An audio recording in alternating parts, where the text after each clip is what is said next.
మనకు 99% తప్పులు మనం తెలియక చెయ్యమమ్మా, తెలిసే చేస్తాం.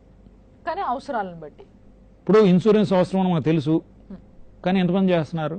చేయరు, ఎందుకంటే అది డిలేలో ఉంది కదా. కానీ ఒకటి గుర్తుపెట్టుకోండి, నేను సిన్సియర్గా ఉంటానన్న మాట ఇవ్వగలను, ప్రేమగా ఉంటానన్న మాట ఇవ్వగలను, కానీ రేపు బతుకుంటానన్న మాట ఇవ్వగలనా? కానీ ఫైనాన్షియల్ సెక్యూరిటీ ఇవ్వగలనన్న మాట ఇవ్వగలను. ఇన్సూరెన్స్ ఒకవేళ ఉన్నా లేకున్నా అది నాకు నా కుటుంబానికి మంచిదని. అది నేను 2 రోజులు ఊరు వెళ్తే మా ఇంట్లో 2,000 ఇచ్చి వెళ్తా, 10 రోజులు ఊరు వెళ్తే 7,000 ఇచ్చి వెళ్తా, 4 రోజులు ఊరు వెళ్తే 20,000 ఇచ్చి వెళ్తా. పర్మనెంట్కి పోతే ఎంత ఇచ్చిపోవాలి? అదే ఇన్సూరెన్స్.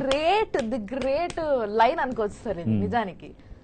ఎందుకంటే ప్రేమ అనే దాన్ని ఎక్స్ప్రెస్ చేయడానికి మళ్ళీ డబ్బే కావాలని ఇందాక మాట్లాడుకున్నాము, కానీ దట్ ఈస్ ఈక్వల్ టు అన్నది ఆన్సర్ రాలేదు, ఇప్పుడు వచ్చింది. చూసారు కదా, ఆ ప్రేమని ఇప్పుడు మన తల్లిదండ్రులన్నా ఎవరన్నా, మన తల్లిదండ్రులకి మనమన్నా, లేకపోతే కోడళ్ళు కొడుకులు ఎవరు ఉంటారో మన తర్వాత మన ఇంట్లో మన పిల్లలు, వీళ్ళందరికీ మనం ఏ తీరుగా మన ప్రేమను అందించగలుగుతాము అని అంటే ది బెస్ట్ థింగ్ అంటే ఇదే అనమాట.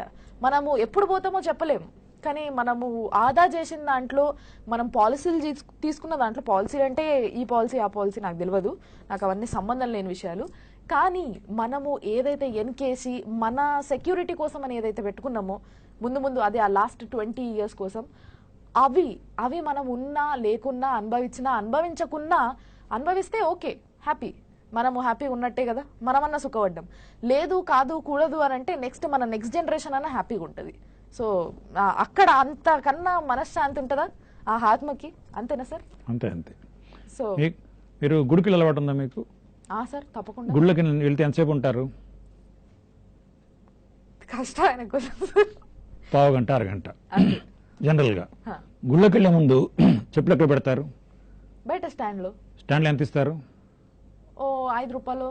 రేట్లు పెరిగినాయి, వాళ్ళు కూడా పెంచారు కదా. అవును సార్. అంటే గుడ్ స్టాండ్లో పెట్టకుండా బయట పెడితే మీ చెప్పులు పోవచ్చు, పోకపోవచ్చు, అయినా రిస్క్ ఎందుకని మీ సెకండ్ హ్యాండ్ చెప్పుల్ని పావు గంట కోసం 5 రూపాయలు పెట్టి ఇన్సూరెన్స్ చేయించి గుళ్ళోకి వెళ్తున్నారు కదా.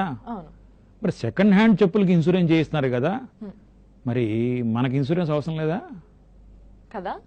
చెప్పుల కంటే హీనమైందా జీవితం? ఆలోచించాలి, ఇది నిజంగా ఆలోచించాల్సిన అవసరం లేదు, ఆన్సర్ వచ్చేసింది డైరెక్ట్ గా. కాబట్టి మనం మన కోసం సంపాదించాలి, మన వాళ్ళ కోసం సంపాదించాలి, ప్లానింగ్ కావాలి. Insurance basic need. మనకు తెలిసిన వాళ్ళు ఎవరన్నా చనిపోతే ఫస్ట్ వాళ్ళు ఏడుపు తగ్గనాడికి ఫస్ట్ క్వశ్చన్, చేయించారా ఇన్సూరెన్స్ అడుగుతారు. చేయించిపోతే ప్రేమతో ఏడుస్తారు, చేయించుకోకపోతే దీనిపైన no comments sir. Insurance policy is the best love letter you can write to your family members in your absence. మళ్ళీ ఒక గొప్ప మాట చెప్పారు సార్, ఫ్యామిలీకి లవ్ లెటర్ రాసే ఆపర్చునిటీ మీకు